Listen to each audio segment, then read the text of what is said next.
ఆత్మీయ జీవితంలో ఎన్నో ఉపవాసాలు చేసినటువంటి అనుభవాలు మనం కలిగి ఉంటామండి. వ్యక్తిగత విషయాలను బట్టి మనకున్నటువంటి బలహీనతల నుంచి విడుదల పొందుట కొరకు ఎన్నో ఉపవాసాలు మనం చేస్తూ ఉంటాం.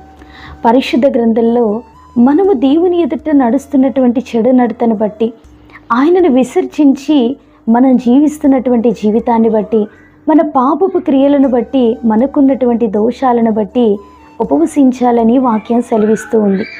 దేవుడు నినివే పట్టణాన్ని చూసినప్పుడు అది ఎంతో ఘోరమైనటువంటి దోషముల చేత నింపబడి ఉన్నట్టుగా దేవుని వాక్యం సెలవిస్తూ ఉంది. ప్రవక్త అయినటువంటి యోనాతో దేవుడు మాట్లాడుతూ నినివేని నాశనం చేయబోతున్నాను అని ప్రకటించు అన్నప్పుడు, ప్రవక్త అయినటువంటి యోనా గారు నినివే దుర్గతిని వారికి ప్రకటించగా, నినివే పట్టణస్థులందరూ దేవుని యందు విశ్వాసం ఉంచి ఉపవాస దినము చాటించి, గనులేమి అల్పులేమి రాజుతో సహితము అందరూ గోనెపట్ట కట్టుకొని దేవుని సన్నిధిలో వారు ప్రార్థన చేస్తూ ఉన్నారు. నినివే వారు తమ చెడు నడతను మానుకొని వారు చేస్తున్నటువంటి ప్రార్థనను బట్టి దేవుడు చూచి పశ్చాత్తాప్తుడై వారికి చేయుదునని తాను మాట ఇచ్చిన కీడు చేయక మానెను అని వాక్యం సెలవిస్తూ ఉంది.